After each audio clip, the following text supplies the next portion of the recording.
Hola, buenas tardes con todos, caballeros. Bueno, gracias por acompañarnos.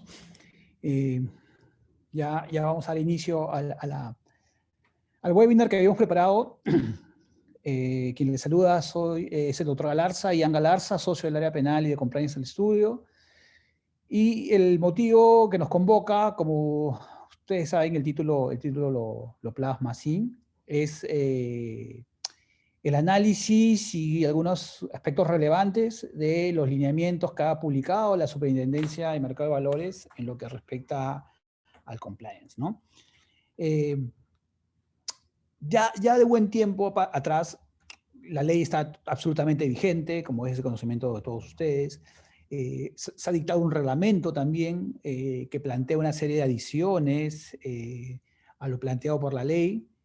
Y este marco legal establecía que la Superintendencia de Mercado de Valores era la entidad responsable de hacer unos informes técnicos de verificación de la existencia de un modelo de prevención de delitos en la empresa, ¿no? Esa fue la opción del legislador. La verdad, no hay que ser muy analítico para darse cuenta que es absolutamente raro que esto haya sido así. La Superintendencia de Mercado de Valores es una entidad con otro objeto, abocado a temas bursátiles o a empresas que coticen en bolsa, auditadas, ¿no? Y se le encargó a esta entidad esa tarea, siendo el alcance de la norma en cuestión amplia, ¿no? Que desborda mucho más allá de lo que normalmente veía la Superintendencia de Mercado de Valores. Esa fue la decisión del legislador, ese fue el encargo que se le dio a la entidad, y desde hace aproximadamente ya varios meses atrás, la superintendencia venía trabajando un proyecto de lineamientos para la implementación y la verificación del modelo de prevención. Hubieron hasta 2 prepublicaciones, dando la oportunidad de que todos los interesados puedan dirigirse a ellos para hacer propuestas de mejora y ir puliendo el documento, ¿no? Finalmente, a finales del mes de marzo, salió el documento publicado, ¿no? Eh, Algunos pequeños cambios a las versiones anteriores, pero con esto ya la superintendencia ha dado un lineamiento, una pauta de cómo vamos a empezar a proyectar los modelos de cumplimiento. El motivo de la convocatoria de hoy es precisamente hablar sobre este tema. Me parece un aspecto crucial de la preocupación de asuntos de compliance. Porque, a ver, es la superintendencia, repito, la que va a fiscalizar, la que va a verificar a pedido o encargo de la fiscalía. Dice la ley de que con este informe el fiscal decidirá si te archiva el proceso o le abre un proceso a la persona jurídica, ¿no? Ergo, este informe es absolutamente clave y capital. El informe lo hace la superintendencia. Y ahora la superintendencia lo que nos está diciendo es, estas son las reglas del juego. Esto es lo que vamos a verificar. El documento es bastante didáctico, lleno de ejemplos, desarrolla cada uno de los ítems del modelo de prevención en sus elementos mínimos, con pautas y con ejemplos de cómo se puede aterrizar cada uno de estos componentes, ¿no?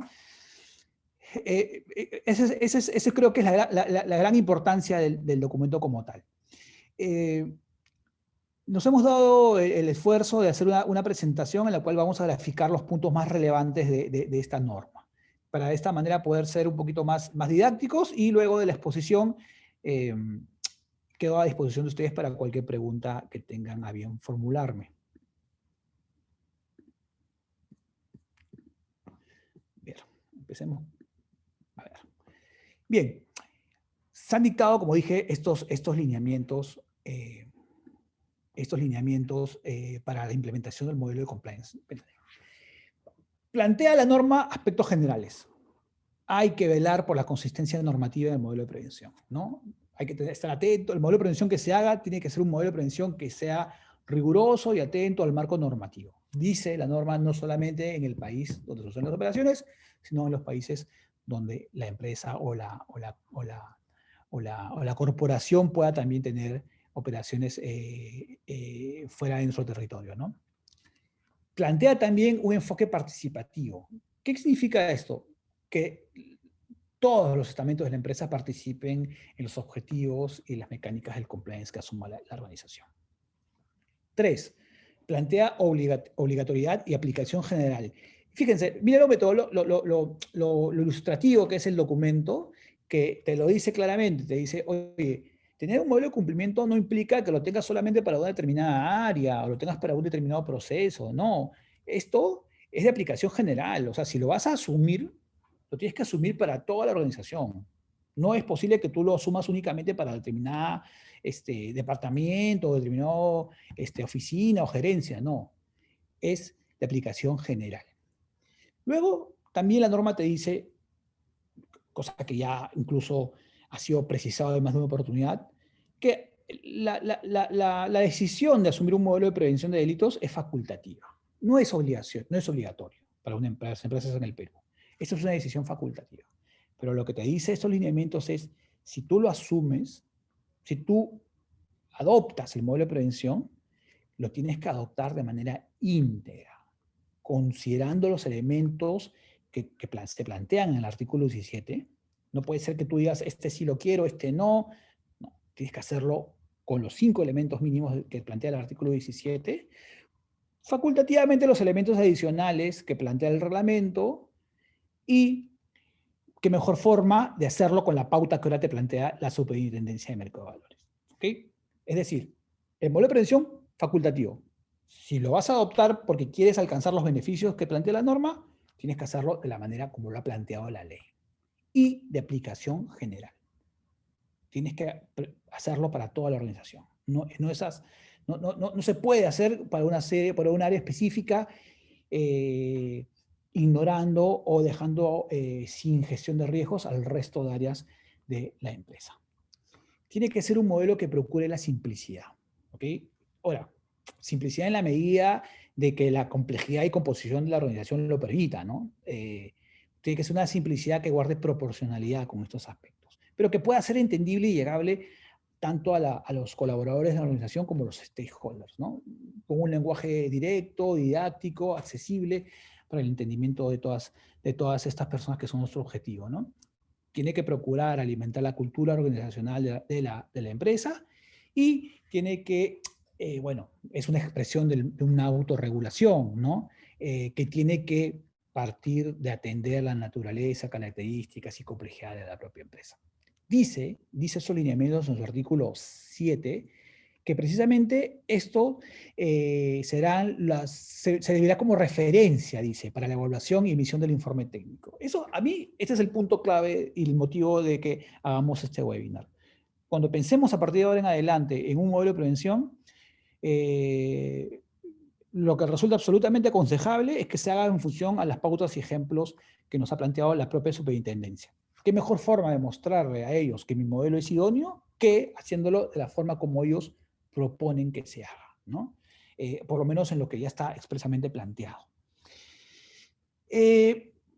Más aspectos generales de lo que hasta ahora se ha avanzado. Todos, seguramente la mayoría de los presentes acá conocen los elementos mínimos de un modelo de prevención de delitos planteado en el artículo 17, ¿no? De la ley 3424. Tener un encargo de prevención, tener el ciclo de identificación, evaluación y mitigación de riesgos, capacitación, monitoreo, canal de denuncias, ¿no? Eso es, digamos, lo clásico. Además de eso, hay que tener presente unos aspectos adicionales, unos componentes adicionales que las empresas podrían asumir, y esto se deriva de lo planteado por el reglamento, ¿no? Como son políticas para áreas específicas de riesgos, ¿no? Esas políticas específicas para prevención de lavado de activos, de prevención de corrupción, prevención de conflicto de intereses, protección de datos, en fin. Está bueno, y es un valor adicional desarrollar políticas específicas para cada área de riesgo que la empresa desea afrontar, ¿no?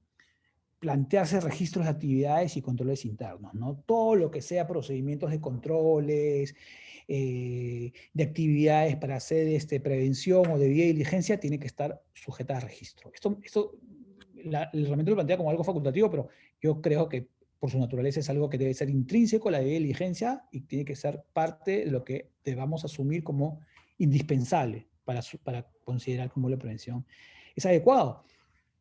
También otro aspecto adicional facultativo a contemplar es que estos controles y diligencia se integren también en los procesos comerciales, ¿no? La designación también de, si se puede, de personal o una oficina de auditoría, también estará bien visto por la autoridad. Y además procedimientos de interrupción cuando se identifique un riesgo penal en actividad en la organización y acciones inmediatas de remediación ante esto. Y cuando no, también acciones de mejora continua del modelo en sí. Bien, luego estos lineamientos, como decía inicialmente, tienen la virtud de que cada ítem relevante de la tarea de un modelo de compliance ha sido comentado y nos plantean pautas y aspectos que hay que anotar y también ejemplos para cada supuesto, ¿no? Obviamente no es un número clausus, sino es como una guía didáctica que a partir de ahí podemos empezar a seguir una línea, pero por sobre todo a tomar nota, porque creo que es aquello, que mejor, como dije hace unos segundos, que hacer lo que la propia entidad fiscalizadora te recomienda que hagas para salir bien en el examen, ¿no? Y hay ítems clásicos, ¿no? En temas de compliance. Por ejemplo, el tone from the top, ¿no? Compromiso de la alta dirección, ¿no? El liderazgo que debe tener esta alta dirección en materia de compliance, ¿no? Y esto, ¿cómo lo vamos a corroborar? ¿Cómo lo vamos qué tenemos que hacer para luego decirle a la autoridad, mire, sí he cumplido con este aspecto?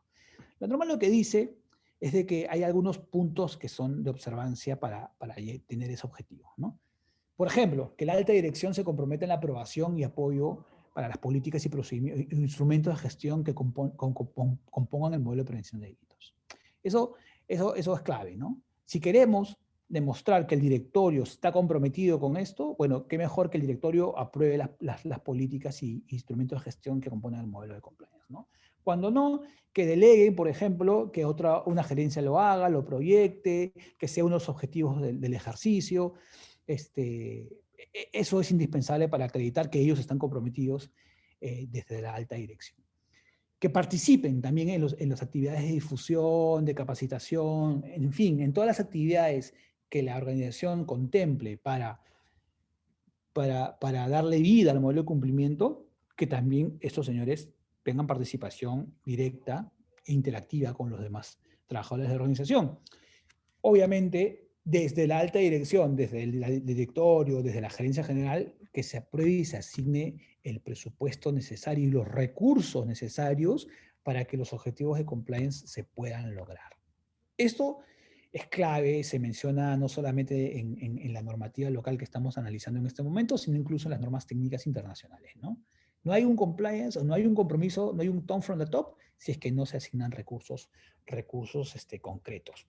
Incluso la norma dice, se podrá asignar un presupuesto, ¿no? Una partida. Y lo dice condicional, porque claro, eso dependerá de la empresa, dependerá de sus recursos. Estamos en una época de crisis, con lo cual yo creo que eso no puede ser obligatorio. Felizmente lo dice como un consejo, ¿no? Esto podrían las empresas asignar una partida independiente para estos fines, ya eso se verá, y si tienen esa disponibilidad, bienvenido sea, se verá de forma positiva, ¿no? Y finalmente, lo que también sostiene la norma es de que se valora positivamente el compromiso y la participación de la alta dirección en situaciones no previstas como declaratorias de pandemia, ¿no? Con la finalidad de contribuir al correcto funcionamiento y al modelo de prevención. En fin, en suma, es necesario acreditar documentalmente con decisiones de aprobación de políticas, de aprobación de instrumentos, de aprobación del código de conducta, de delegación de esas tareas, delegación del monitoreo, del seguimiento, designación de partida presupuestal o de los recursos en general, nombramiento del encargado de prevención, también es una forma de expresar el tone from the top. Todas estas cosas tienen que darse y tienen que darse por escrito, para que el día de mañana podamos, ante un tercero como es la autoridad, decirle, bien señores, este elemento, este componente que me plantean ustedes, lo he cumplido. Y lo he cumplido siguiendo algunas pautas ejemplificadoras que ustedes nos han aportado en los lineamientos del modelo de prevención. Otro aspecto es el del ciclo de riesgo, ¿no? La identificación, evaluación y mitigación del riesgo penal, ¿no? La norma plantea distintos momentos, ¿no? Para crear lo que denomina el perfil de riesgo, ¿no? Un término que también se usa desde el reglamento incluso, ¿no? Una primera etapa previa, ¿no? Lo que dice, oye, previamente al trabajo de identificación, evaluación y mitigación de riesgos, previamente a esto, la organización debería tener una delimitación de funciones, responsabilidades operativas, procesos operativos, o sea, una organización tal que permita ver, identificar que está organizada en funciones, en competencias, en procedimientos, en tareas, ¿no? Ya, el universo de formas de hacerlo es amplio, pero no puede partir, pues, una identificación de riesgos de la nada o del caos, ¿no? No, tenemos que partir de una estructura, de una organización. Entonces, eso es clave, ¿no? Primero, la etapa previa es que estos presupuestos del trabajo de identificación ya existan y ese es el punto de partida para luego, teniendo un mapa de procesos, por ejemplo, teniendo un organigrama actualizado, teniendo descripción de puestos o de procesos, ya podamos darnos el trabajo de ver cuáles son los que contemplan un riesgo penal en su actividad. Luego se habla de identificación de riesgos, ¿no? O sea, partiendo de la información que se levante, de las entrevistas, de la data que se cruce y del contexto de la organización en cual se desarrollan, tanto normativo como geográfico, vamos a poder hacer el trabajo de identificar cuáles son los riesgos que afronten su operatividad, ¿no? Hecho esto, estos riesgos tienen que ser evaluados, dice la norma, ¿no? Tienen que ser evaluados, pero con criterios preexistentes, ¿no? Criterios cuantitativos y cualitativos, ¿no? Para conocer sus consecuencias, su posible magnitud o los efectos en caso se materialicen, ¿no? Estamos hablando de, no estamos hablando de otra cosa que criterios de probabilidad e impacto, ¿no? Probabilidad que esto se dé y el impacto que podría conllevar en caso se materialicen. Criterios que tienen que estar preestablecidos y tabulados, ¿no? O sea, con distintos niveles, ¿no? Y obviamente con niveles y con descripciones objetivas, ¿no? O sea, esto no está supeditado al libre albedrío, a la subjetividad de ese momento, no. Tiene que estar preestablecido y esto es uno de los patrones o la data o la documentación que se va a verificar para saber si es que efectivamente la organización está haciendo una identificación y una evaluación de riesgos con objetividad, ¿no? Y finalmente hablamos de mitigación de riesgos, ¿no? O sea, ya identificado los riesgos, ya valorado los riesgos, se le califica, se le tabula con una probabilidad determinada y un impacto determinado, este riesgo inherente a la actividad penal, este riesgo penal inherente a la actividad, hay que mitigarlo. ¿Cómo? Con controles, con procedimientos, con políticas, en fin, con todo el bagaje de recursos o mecánicas que pueda asumir la organización, pero de cara a que ese nivel de riesgo identificado pueda reducirse.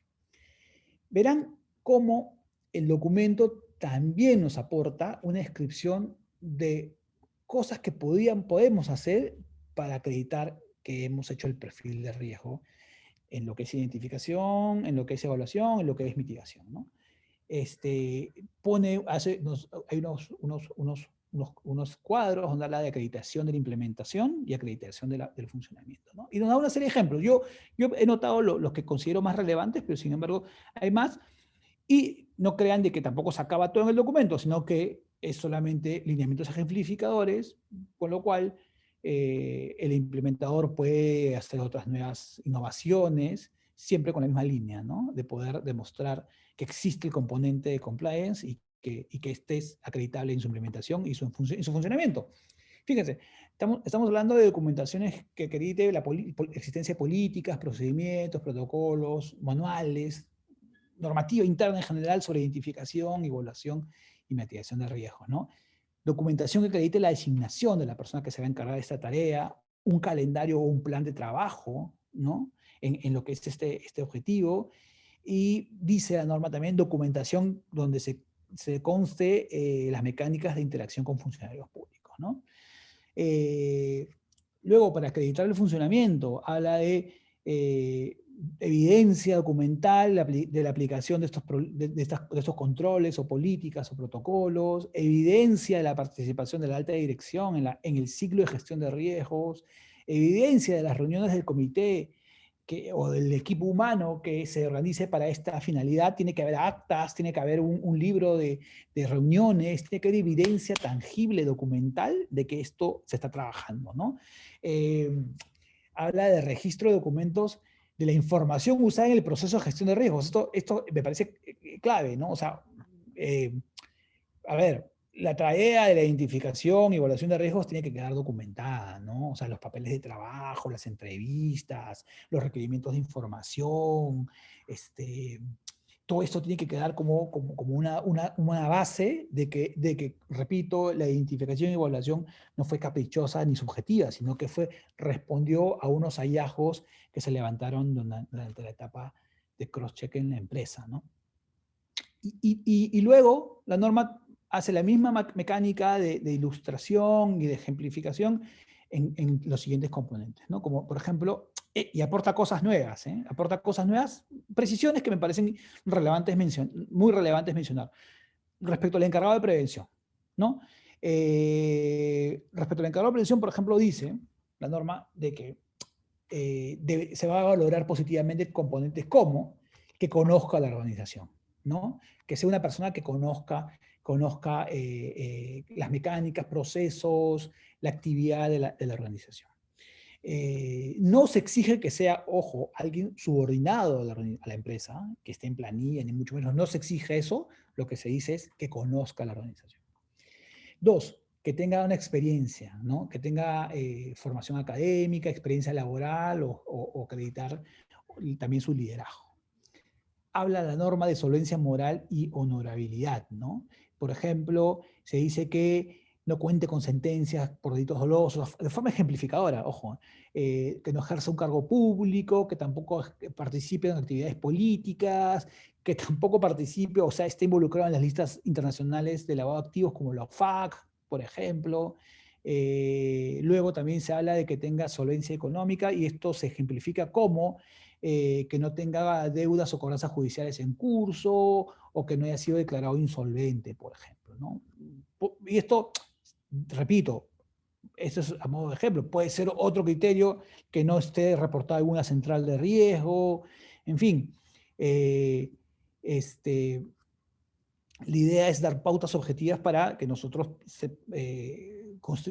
constituyamos o nombremos a la persona, o elijamos a la persona que asumirá la tarea de encargado de prevención sin incurrir en estos aspectos que luego la superintendencia nos podría objetar diciéndome, oye, no elegiste a la persona idónea, ¿no? Y lo mismo sucede con los procedimientos de denuncia, ¿no?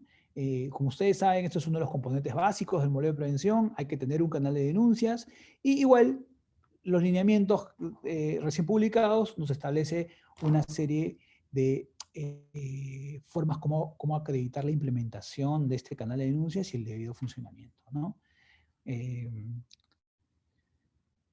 Documentos donde constan los protocolos y procedimientos para la presentación de denuncias, documentos que acrediten la designación de la persona encargada del canal de denuncias, que podría ser el mismo encargado de prevención, evidentemente, políticas y procedimientos para las investigaciones internas, ¿no? Para la imposición de sanciones, medidas disciplinarias o incentivos, que también la norma habla que valorará positivamente la existencia de mecánicas de incentivos en la organización, ¿no? La existencia de una difusión pública del canal de denuncias, tanto entre colaboradores como stakeholders de la organización, ¿no? La existencia y el registro documental, obviamente, de ya investigaciones internas realizadas, ¿no? Y los resultados de estas investigaciones internas. La existencia de medidas disciplinarias o sanciones y, finalmente, la existencia de acreditación de comunicaciones al Ministerio Público cuando esto haya sido necesario. De igual forma, también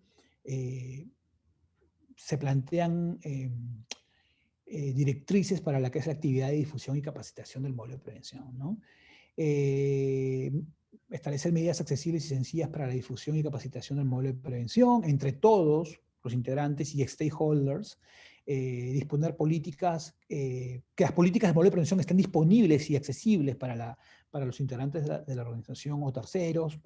Esto se aterriza con esto estas prácticas de tener las políticas del modelo de prevención y código de conducta en la página web de la empresa, por ejemplo, ¿no? Y que sea de libre acceso, ¿no?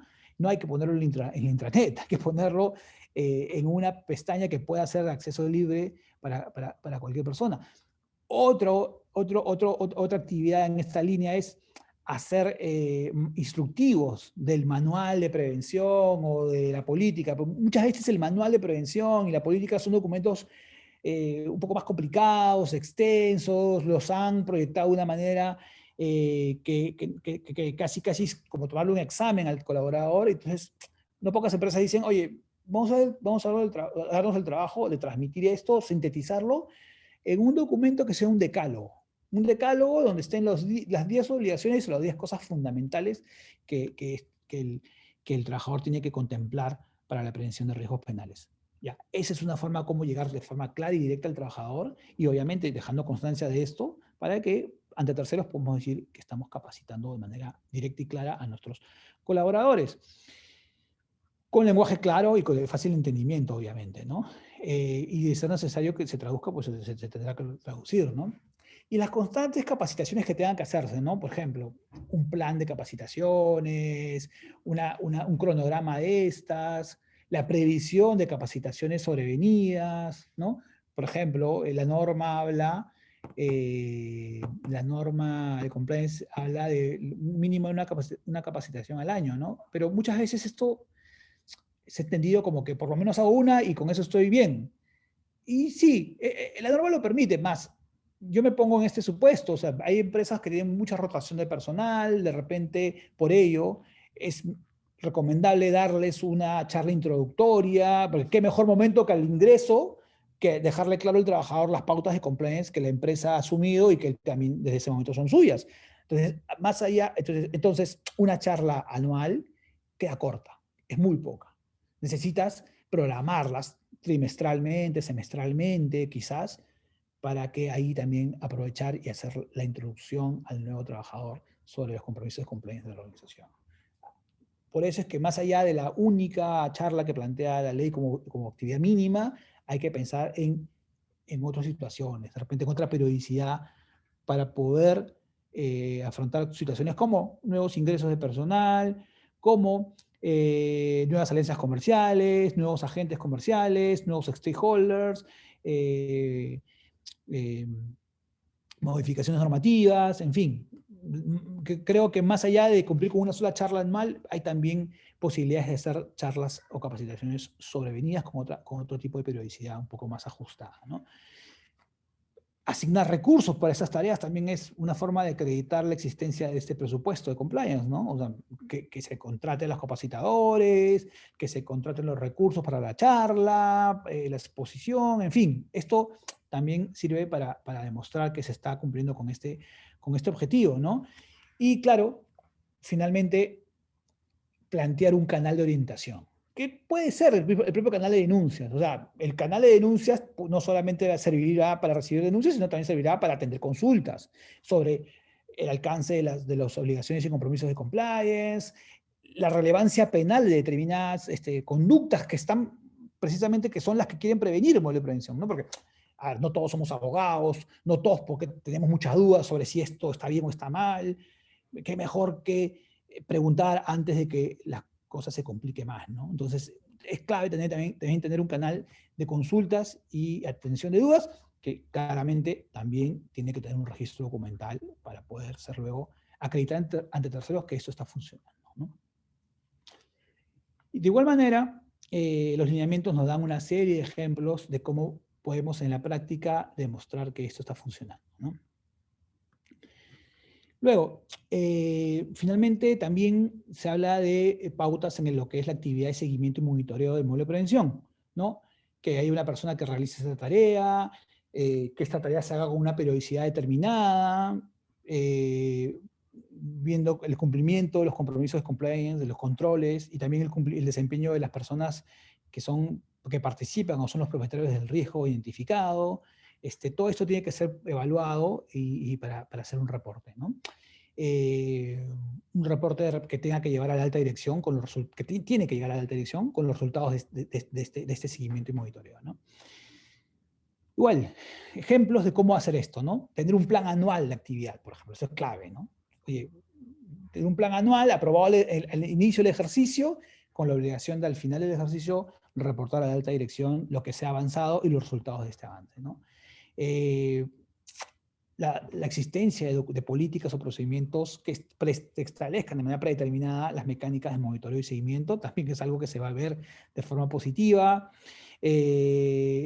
Procedimientos o políticas para establecer en caso de supuestos o situaciones de crisis o situaciones de emergencia, documentación donde se acredite la participación de la alta dirección en la tarea de monitoreo, o sea, si se va a elevar un reporte, que se eleve, que se discuta en una sesión de directorio. Esto no puede quedar en letra muerta o en un correo que nadie se va a acordar de él, sino que eso tiene que hacerse un tracking y tiene que haber un resultado de lo que se haya reportado a la alta dirección, ¿no? En lo que es acreditación del funcionamiento, ¿no? O sea, acreditar el reporte de los hallazgos y las acciones de remediación que se han adoptado, ¿no? También acreditar la revisión y mejora continua del modelo de prevención, ¿no? Eso también es clave para demostrar que la función de seguimiento y monitoreo está avanzando.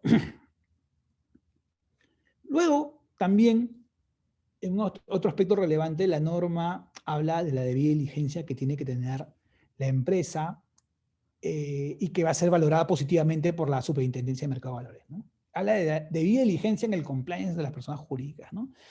Y sugiere algunas acciones, ¿no? Como son, por ejemplo, adoptar mecánicas de conoce a la otra parte, ¿no? Conoce a tu socio comercial, conoce a tu colaborador, ¿no? Ese tipo de mecánicas que son más frecuentes en el mundo, del mundo financiero, en el mundo del sistema de prevención de lavado de activos, los PLAF, ¿no? Donde los bancos tienen estas políticas de conoce a tu cliente, conoce a tu proveedor, conoce a tu colaborador. Lo que plantea el lineamiento es de que esto las empresas también lo asuman y será bien visto por la autoridad. ¿De qué estamos hablando? De tener data suficiente del colaborador, del agente comercial la otra parte de la interacción, ¿no?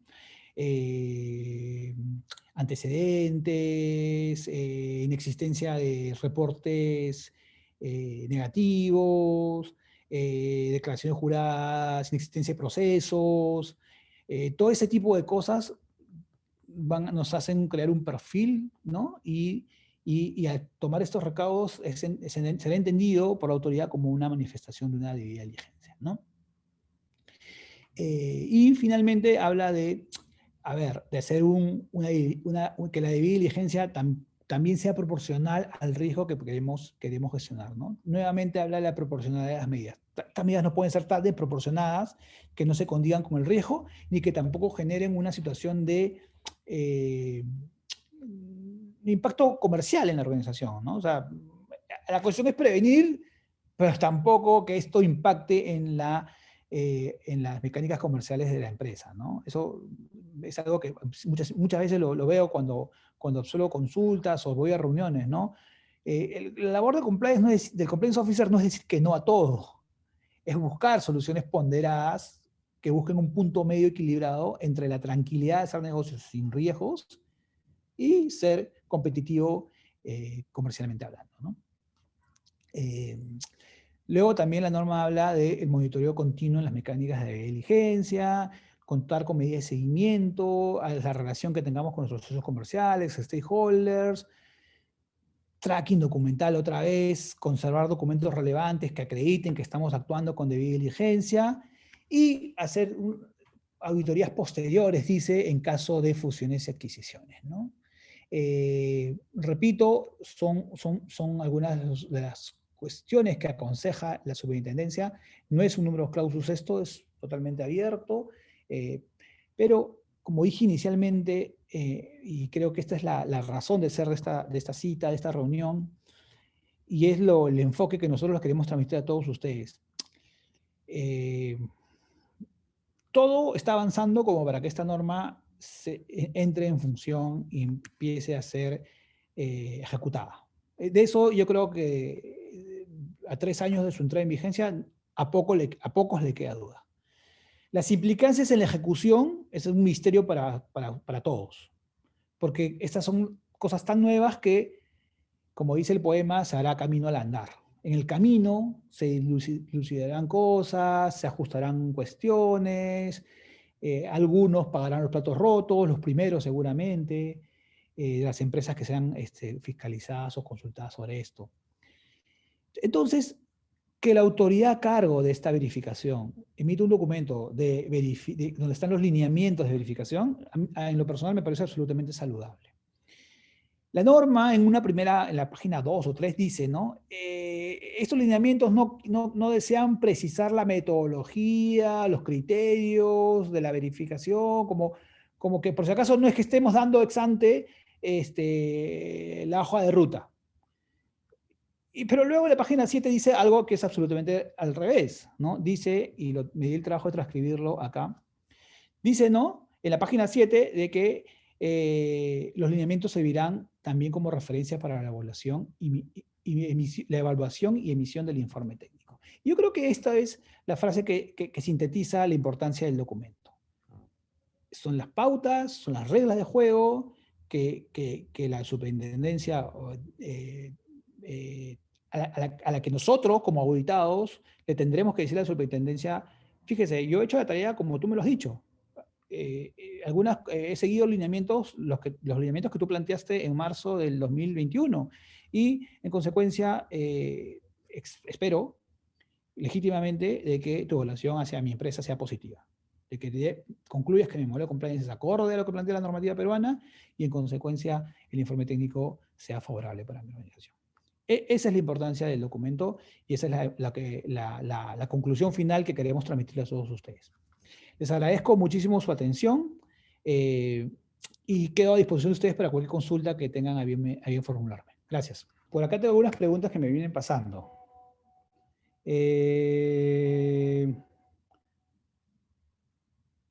Dice, es una pregunta, a ver, ¿cuáles son los beneficios para las empresas que decidan voluntariamente adoptar estos procesos o procedimientos de compliance? ¿O es que es obligatorio en algún caso para las empresas que reporten al SMV o para todas sería obligatorio adoptarlas?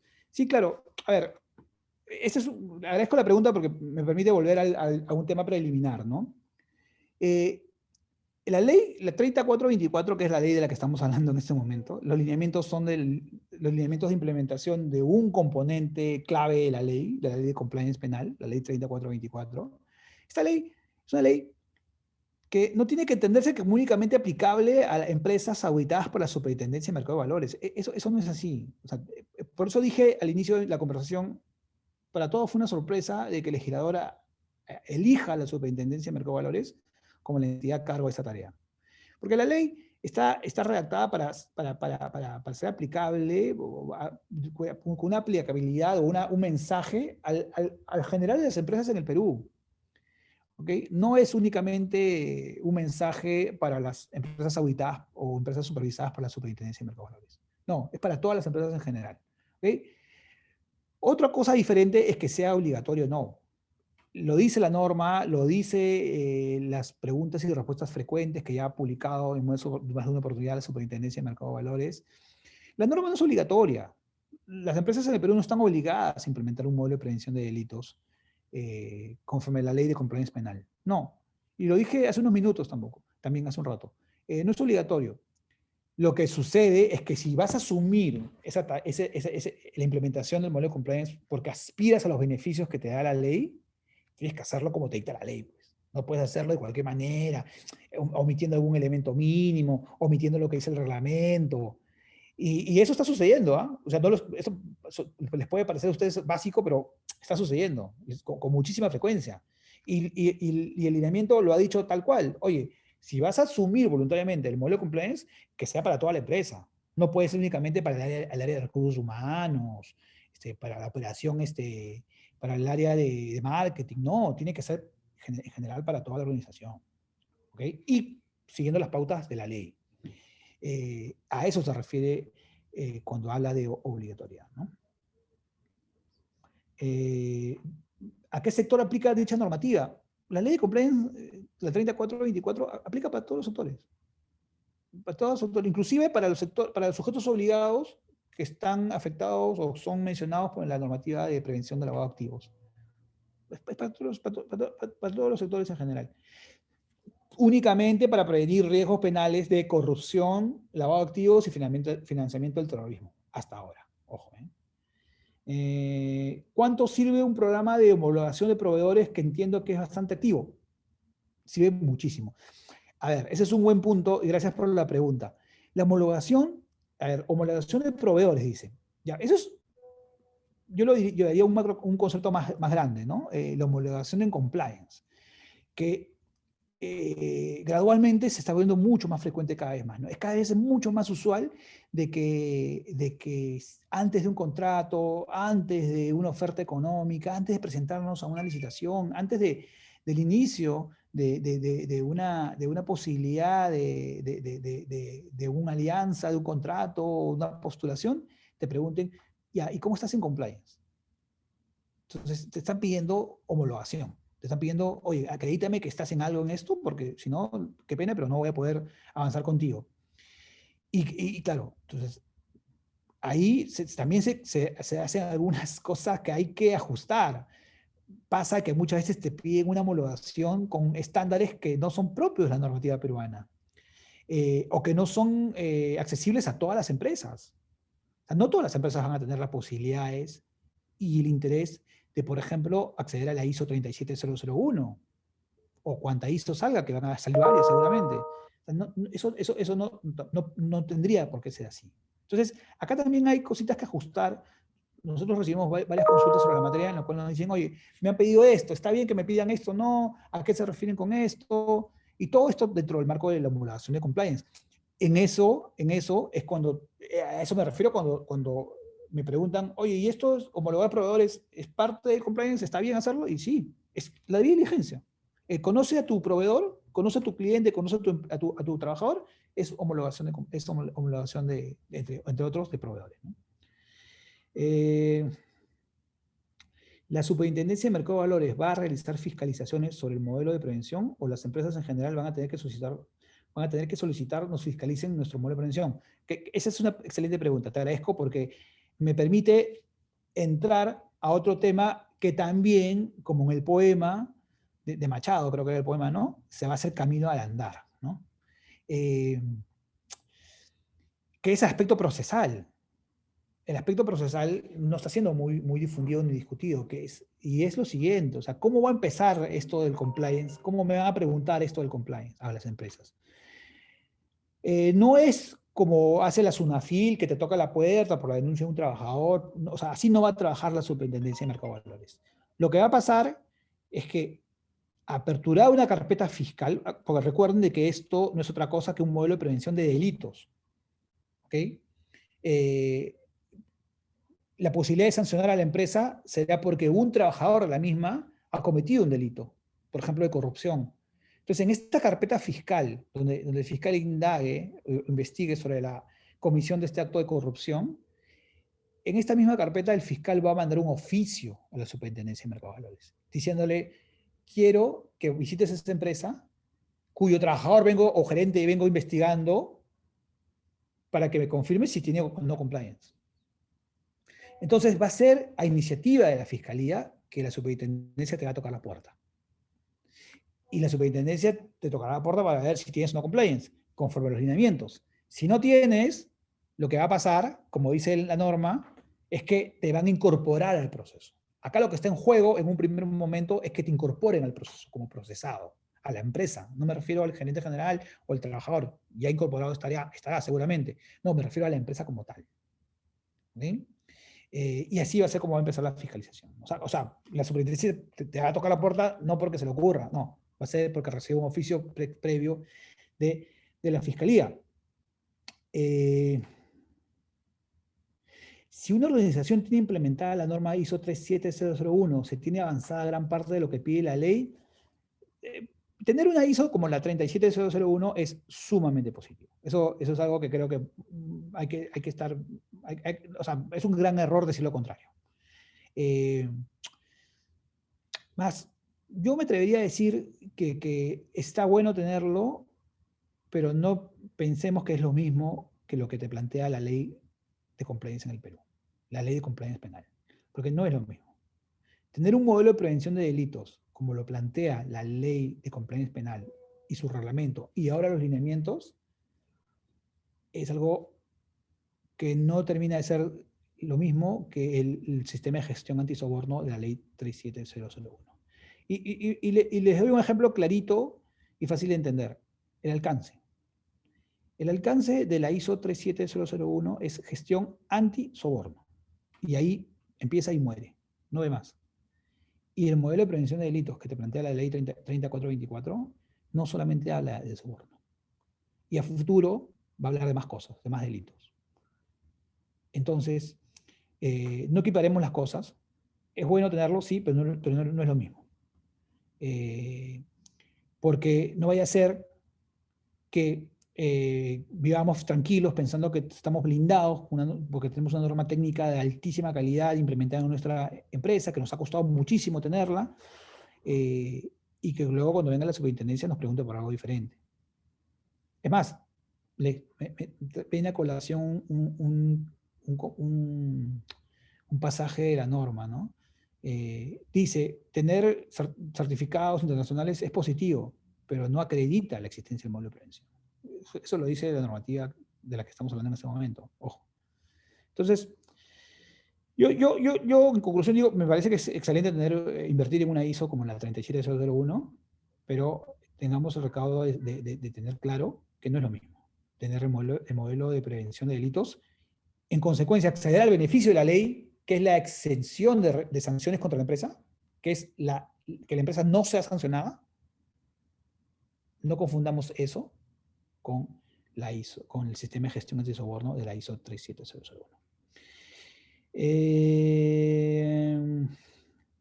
La opinión desfavorable de la SMV sobre la implementación del modelo en una empresa en el marco de una investigación penal supone necesariamente la responsabilidad administrativa de la empresa. Supone lo inmediato que supone procesamiento. Porque la empresa también tiene derecho a discutir en el proceso que no tiene responsabilidad. Lo que dice la norma es, evacuado el informe técnico de la superintendencia con un resultado desfavorable, el fiscal dispondrá la apertura del proceso o la incorporación en el proceso de la empresa. Entonces, lo que se está diciendo es que te va a procesar. Proceso en el cual tendrás que defenderte. Probablemente tú no estés de acuerdo con lo que dice el informe de la SMV. Entonces tendrás que refutarlo. En otros países ya también se habla de pericias de parte en compliance.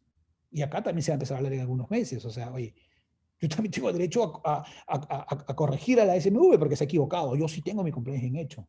Entonces, eso lo vas a discutir en el proceso, tú vas a tener que defender.